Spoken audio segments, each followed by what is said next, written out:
The merchant vessel. Kethavar drifted slowly through the darkness of space, its hull scarred from countless journeys across the galaxy. Captain Vortex stood on the bridge, his forearms crossed as he stared at the navigation display. His crew, of mixed alien species, worked quietly behind him, but there was tension in the air that even the ship's recycled atmosphere couldn't hide. "Captain," called out his navigator, a thin creature with green skin and large black eyes. "We're approaching the coordinates you requested." Vortex nodded, his mandibles clicking nervously. "Good. But remember what I told you all. We dock, we conduct our business, and we leave. No trouble, no questions, no exploring." The younger crew members exchanged glances. They had heard the stories, of course. Everyone in the galaxy had heard about this place. Some called it the neutral zone. Others whispered about the Terran exclusion zone. But most beings simply called it the place we don't go. "But Captain," said his engineer, a fuzzy, bear-like creature with 6 arms, "surely the stories are just myths. Humans are just another species, right? They're not special." Vortex turned to face his crew, his compound eyes reflecting the bridge lights. "Listen carefully. I've been trading across this galaxy for 30 years. I've seen wars that destroyed entire star systems. I've watched species go extinct. I've seen pirates who would sell their own mothers for scrap metal. But I have never, ever, seen anything like what protects this space." He pointed to the main screen where a small dot of light was growing larger. "That station ahead of us has been operating for 20 years. In that time, no one has successfully attacked it. No one has stolen from it. No one has even raised their voice inside it. Do you know why?" The crew remained silent, their various forms of breathing creating a strange symphony in the quiet bridge. "Because," Vortex continued, "everyone who has tried to cause trouble there has learned a lesson. They never forget. Those who survive anyway." The station grew larger on their screen. It was not impressive to look at, a collection of metal rings and docking arms that seemed to float in the darkness. But around it, they could see the shapes of other ships. Dozens of them. Some were sleek diplomatic vessels from the core worlds. Others were the rough, angular ships of the Outer Rim traders. A few looked like they belonged to species that most civilized beings preferred to avoid. "Look at that," whispered the navigator. A Vorthan battlecruiser docked right next to a Centauri peace ship. And there, isn't that a ship from the Hive worlds? They're supposed to be at war with the Centauri. "Not here, they're not," Vortex said quietly. "Here, everyone follows the same rules. Here, everyone behaves." As they approached the docking bay, their communication system crackled to life. A calm, pleasant voice spoke in perfect galactic standard. "Welcome to Haven Station. Please proceed to Docking Bay 7. Your berth has been prepared. Station regulations are available in your ship's database in 847 languages. Please review them before disembarking." The voice was human, male, polite. It sounded like a million other station controllers across the galaxy. But somehow, it made Vortex's skin crawl. "Thank you, Haven Station," he replied. "We acknowledge docking instructions." As they moved closer, the crew could see more details of the station. It was old, clearly built by a technology they didn't recognize. The metal had a strange, organic quality to it, as if it had grown rather than been constructed. Strange symbols were carved into the hull, symbols that seemed to shift and change when you weren't looking directly at them. "Captain," said the engineer, "I'm reading some very unusual energy signatures from that station. The power source. It's not like anything I've seen before." "Don't worry about it," Vortex said quickly. "We're here to trade information, not to study alien technology." They docked with a soft thud, and the airlock cycled through its safety checks. As they prepared to disembark, Vortex gathered his crew around him. "Remember," he said, his voice low and serious. "We are guests here. We follow their rules. We don't ask questions we shouldn't ask. We don't go places we shouldn't go. And we definitely don't cause any trouble." "What happens if we do?" asked the youngest crew member, a small reptilian creature with bright yellow, Scales. Vortex was quiet for a long moment. I don't know, he admitted, and I don't want to find out. The airlock opened with a soft hiss, and they stepped into Haven Station. The corridor was clean and well lit, with walls that seemed to be made of the same organic metal as the exterior. Other beings moved through the hallways, some familiar species, others completely unknown. All of them walked with the same careful, respectful manner. As they made their way toward the main hub, Vortex noticed something else. Despite the diversity of species, despite the fact that many of these beings were natural enemies, there was no tension, no weapons visible, no guards, just a strange, peaceful calm that seemed to settle over everyone who entered this place. How is this possible? Whispered the navigator. Vortex didn't answer. He was beginning to understand that Haven Station wasn't just protected by advanced technology or superior firepower. It was protected by something much more powerful. The certain knowledge that breaking the peace here would result in consequences that no one wanted to face. The main hub of Haven Station was larger than Captain Vortex had expected. The ceiling stretched high above them, supported by curved beams that looked more grown than built. Soft lights floated in the air without any visible support, casting a warm glow over the busy area below. Beings from across the galaxy moved through the space with quiet purpose. Vortex watched a group of tall, blue-skinned diplomats from the inner colonies walk past a cluster of rough-looking miners from the asteroid belts. Neither group paid attention to the other. In any other place in the galaxy, such a meeting would have ended in violence, or at least harsh words. Here, they simply coexisted. "This way, please," came a voice from behind them. They turned to see a human male approaching. He was not particularly tall or impressive looking. His dark hair was starting to show gray at the temples, and his clothes were simple and practical. But there was something in his eyes, a quiet confidence that made even Captain Vortex, veteran of 1,000 dangerous trades, feel respectful. "I am Jin-Ho," the human said, extending his hand in the human gesture of greeting. "I administer Haven Station welcome." Vortex took the offered hand carefully. Human skin felt strange to his touch, soft but somehow strong. "Captain Vortex of the merchant vessel Cathvar. We come seeking information trade." Of course, Jin-Ho nodded. "Many come here for such purposes. Please follow me to the registration area." As they walked, Vortex's crew looked around in wonder. The station was full of impossible sights. A group of energy beings from the far rim conversed with solid matter creatures through some kind of translation field. A hive queen sat at a table, playing what looked like chess with a human child. In one corner, several species that Vortex knew were mortal enemies shared a meal together. "How?" whispered his engineer, but Jin-Ho heard. The human administrator smiled. "Simple rules fairly applied," he said. "Would you like to hear them?" They reached a desk made from the same organic metal as the rest of the station. Jin-Ho activated a holographic display that showed text in thousands of different languages and symbol systems. "The rules of Haven Station," Jin-Ho began, his voice carrying easily despite the noise around them. "First, no weapons discharge inside the station. Second, dispose of waste properly in designated areas. Third, respect others' privacy and personal space.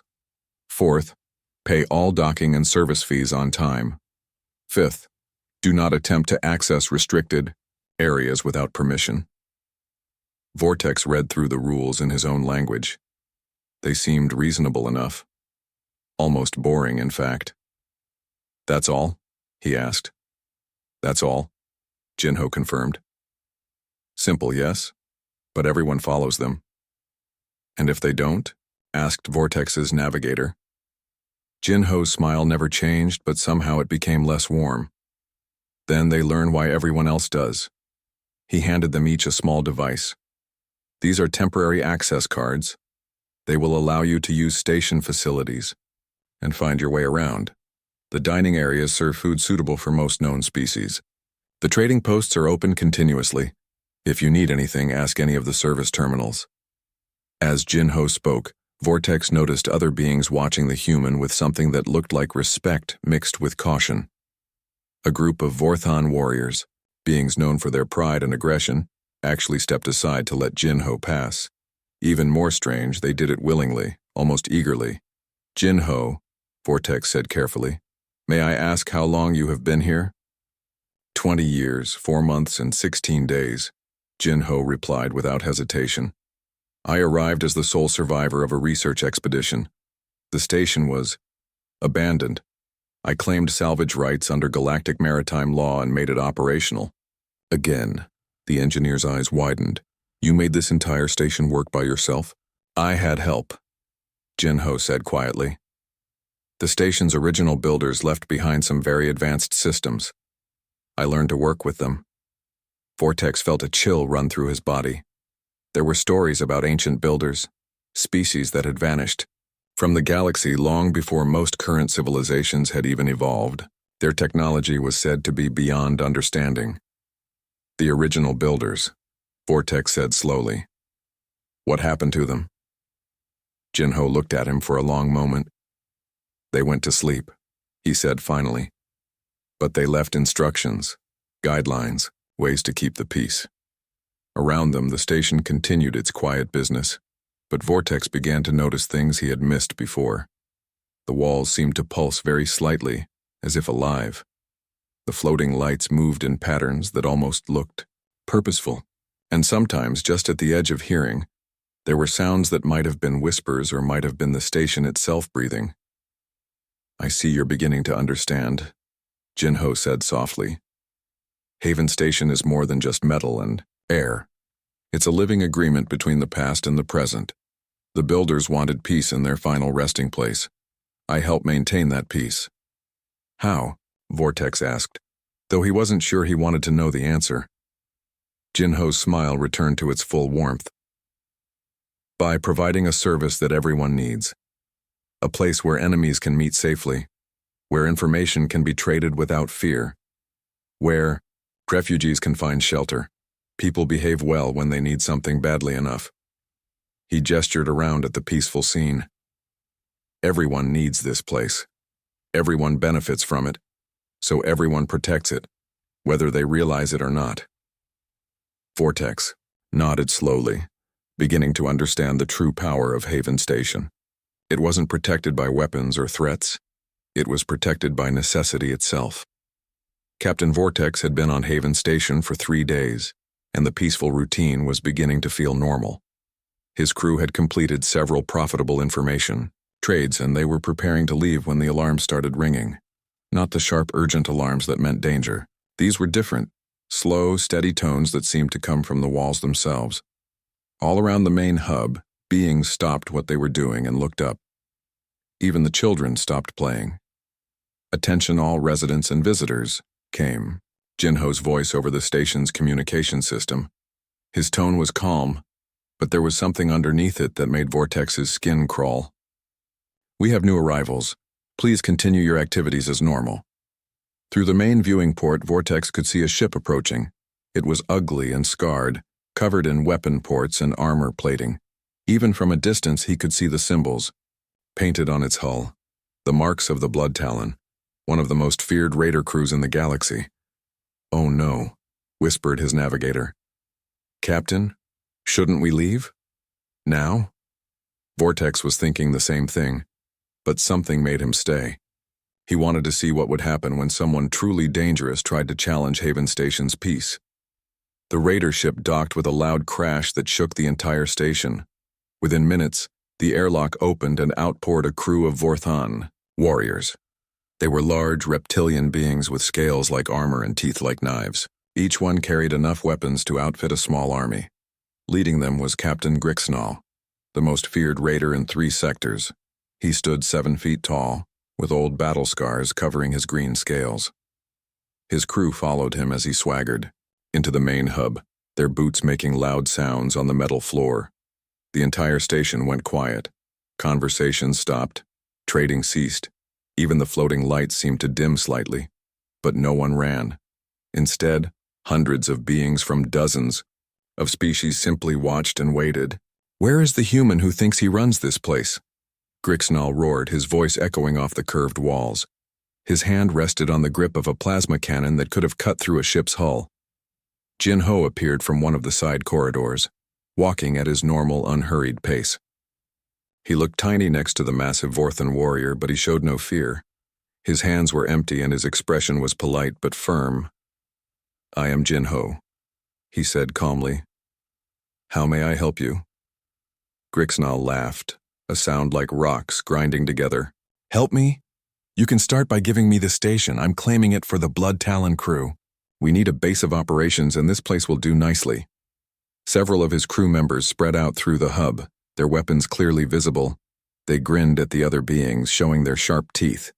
In any other place in the galaxy, such a display would have caused panic and violence. Here, people simply stepped back and continued watching. "I'm afraid that's not possible," Jin-Ho said, his voice still calm. "Haven Station serves all beings equally. It cannot belong to any one group." "It can, and it will," Grixnal snarled. He took a step closer to Jin-Ho, looming over the human.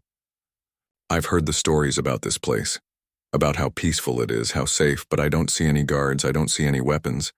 I just see one small human and a lot of frightened aliens." Jin-Ho looked up at the towering warrior without flinching.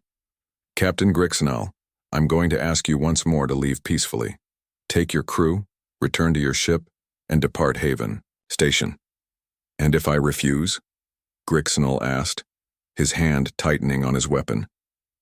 "Then you will learn why everyone else follows the rules," Jin-Ho said quietly. Grixnal's laugh was cut short as he drew his plasma cannon and pointed it directly at Jin-Ho's chest. The weapon hummed with deadly energy, ready to fire. His crew raised their own weapons, targeting the crowd of watchers. "Last chance, human," Grixnal growled. "Surrender this station or die." Jin-Ho raised his left hand slowly, showing a small device strapped to his wrist. It looked like nothing more than a simple communicator, the kind used by maintenance workers across the galaxy. "Computer," Jin-Ho said, his voice carrying clearly in the silence. "Initiate lockdown protocol for unauthorized weapons discharge. Subject, Vorthan male. Designation Captain Grixnal, Section 3, Corridor 7. For a moment, nothing happened. Grixnal's grin widened, thinking the human was bluffing. Then the lights dimmed for exactly 3 seconds. When they returned to normal brightness, everything had changed. The air itself seemed to thicken, becoming heavy and oppressive. A sound began to build, not heard but felt, like the heartbeat of some massive creature. The walls began to pulse with that same rhythm, and the organic metal seemed to shift and flow like liquid. Grixnal tried to pull the trigger of his weapon, but his finger wouldn't move. He looked down in shock to see that his plasma cannon was dissolving in his hands, not melting or breaking, but simply coming apart at the molecular level, turning into harmless dust that fell to the floor. All around the hub, his crew's weapons were doing the same thing. Advanced plasma rifles, old-fashioned projectile weapons, energy blades, explosive devices, all of them crumbling into nothing while their owners watched in terror. "What is this?" Grixnal whispered, his voice suddenly very small. Jin-Ho's expression never changed. "Haven Station protecting itself," he said simply. The air in Haven Station's main hub grew thick and heavy, like breathing underwater. Captain Vortex felt his crew moving closer to him, their natural instincts telling them to group together in the face of something they couldn't understand. The walls around them began to change. What had looked like solid metal moments before now rippled and flowed like liquid. The organic patterns carved into the surfaces started to glow with a soft, pulsing light that matched the rhythm of the sound they all felt in their bones. Grixnal stared at his empty hands where his weapon had been. His crew looked around wildly as their own weapons continued to dissolve into harmless powder.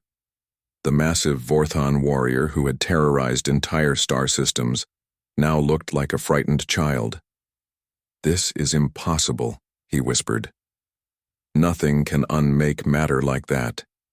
"Nothing." Jin-Ho stood calmly in the center of the chaos, his hands still at his sides. "You're right," he said. "Nothing that most species know about can do this. But Haven Station is older than your civilization, Grixnall. Older than most civilizations. The "bup" sound grew louder, and now everyone could hear it clearly. It was like the breathing of something vast and ancient, something that had been sleeping for a very long time. The floating lights in the air began to move in complex patterns, forming shapes that hurt to look at directly. Then the walls opened. Vortex had seen many strange things in his years of trading across the galaxy, but nothing had prepared him for what emerged from the station's living walls. The creatures that flowed out were not quite solid, not quite energy.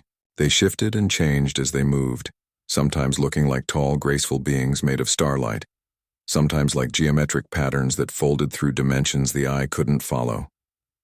The builders, breathed an old trader near Vortex. The first ones.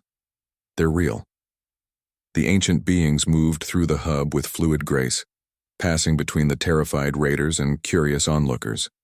They made no threatening gestures, spoke no words, but their presence filled the air with a power that made everyone's hair stand on end. One of them approached Jin Ho, and when it spoke, its voice seemed to come from everywhere at once.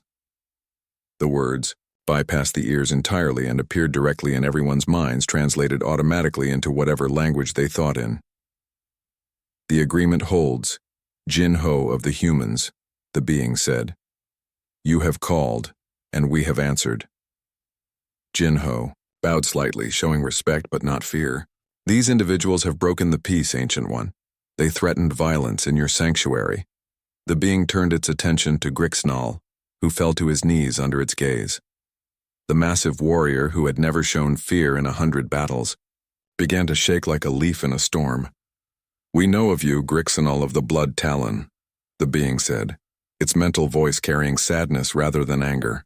Your kind thinks strength comes from causing pain to others, but you understand nothing of true power. More beings emerged from the walls, surrounding the raiders but careful not to touch the other station visitors. Vortex realized that these ancient creatures could tell exactly who belonged to which group, who was innocent and who was not. 20 years ago, Jin Ho said, addressing not just Grixnall but everyone in the hub. My research ship was dying in space. Life support failing, engines dead, no hope of rescue. I found this station by accident, drifting and seemingly abandoned. He gestured to the beings around them. But it wasn't abandoned. The builders were here, sleeping, waiting. They had grown tired of the constant wars that younger species wage across the galaxy. They wanted peace in their final sanctuary. One of the beings spoke again, its words gentle but carrying the weight of eons. We saved the human Jin Ho because he was dying, and we do not enjoy unnecessary death. In return, he offered to serve as our voice among the biological species, to maintain the peace we sought. But why a human? Called out someone from the crowd. Why not a more advanced species? The being's attention shifted, and Vortex felt its ancient gaze sweep across the assembled crowd. Because humans understand both mercy and necessary force. They know when to forgive and when to act. They are young enough to care about peace, old enough to know what war costs. Jin Ho stepped forward. The builders could have destroyed every ship that ever threatened this station. They have the power to reshape matter at will, to bend space and time. But they prefer a gentler approach. They chose to work through me, to let word spread naturally about what happens to those who break the peace here. Grixnall tried to speak, but found he couldn't make a sound. The being nearest to him extended something that might have been a hand and touched the Vorthan's forehead. Images flashed through the minds of everyone present, visions of the builders' true power, their ancient civilization, their decision to step back from galactic affairs. We could have ruled, the being said sadly. We could have forced peace through conquest. Instead, we chose to create one small sanctuary where beings could meet without fear, where enemies could become something other than enemies. The creatures began to fade back into the walls, their work finished. As they disappeared, the oppressive feeling in the air lifted, though the sense of ancient presence remained. Take them to their ship, Jin Ho said quietly. Disable their weapons permanently but harm no one. They will not return. Grixnell and his crew found themselves gently but irresistibly guided toward the airlocks by constructs of living metal and light. They offered no resistance. They had learned what everyone else already knew, that Haven Station was protected by powers beyond their understanding.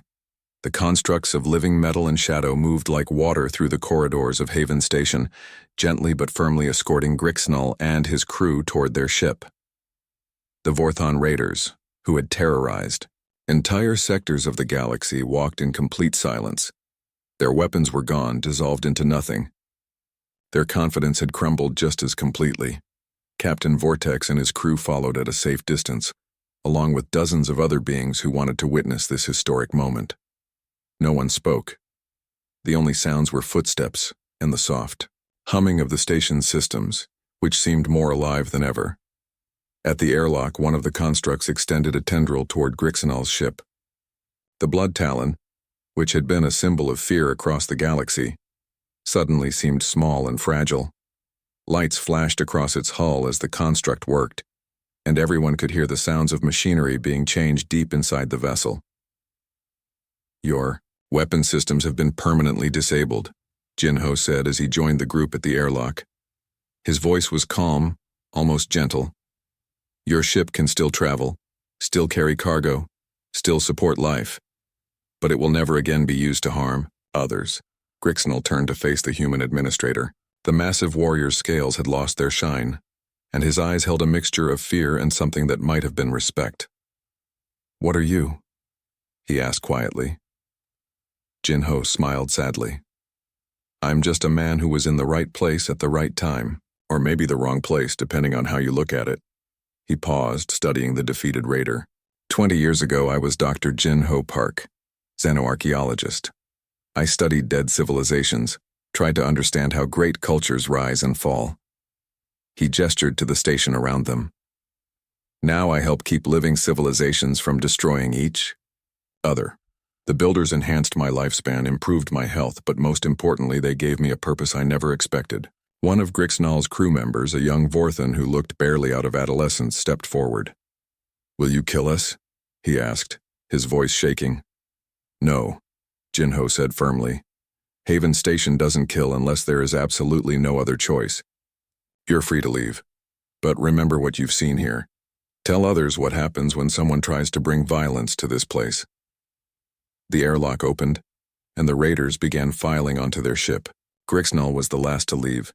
He stopped at the threshold and looked back at Jinho. "I don't understand," he said. "You could have destroyed us. Those things, the builders, they have power beyond imagination. Why show mercy?" Jinho was quiet for a long moment, considering his answer. "Because mercy is what separates civilization from chaos. The builders learned that lesson long ago. They could have conquered the galaxy, forced peace through fear and domination. Instead, they chose to create one place where beings could come together voluntarily." "But what if we come back?" Grixnell asked. "What if we bring a fleet?" "Then you'll learn that the builder's patience has limits," Jinho replied. "But I don't think you will. You're not stupid, Grixnell. You've seen what lives in these walls. You know that some fights can't be won." The airlock sealed shut, and within minutes the Blood Talon undocked and moved away from Haven Station. Its engines worked normally, but everyone watching knew that it would never again be a ship of war.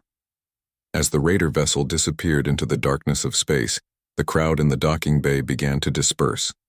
But many beings lingered, wanting to speak with Jinho to understand what they had witnessed. Administrator Jinho called out a Centauri diplomat, her blue skin pale with shock. "How long have the builders been watching us? How long have they been awake?" "They never fully sleep," Jinho explained. "They're always aware of what happens on the station, but they only act when the peace is truly threatened. Most of the time, the knowledge that they exist is enough." Captain Vortex approached, his crew trailing behind him. "Jinho," he said carefully, "may I ask you something?" "Of course. Are you happy here? Living with such responsibility, such power?" Jinho looked around at the diverse crowd of beings at the peaceful station that had become his home and his life's work.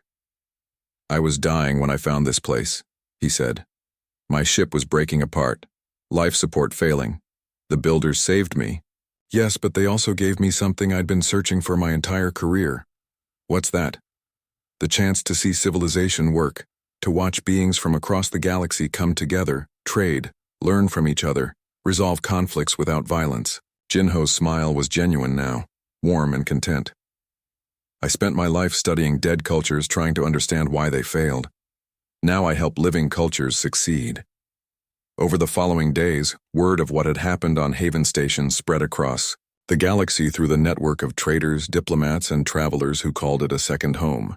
The story grew in the telling, but the essential truth remained.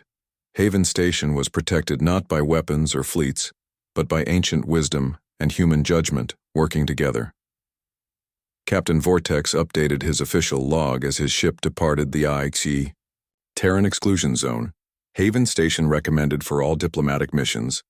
Administrator Jinho maintains excellent facilities and absolute neutrality. Station protected by advanced defensive systems.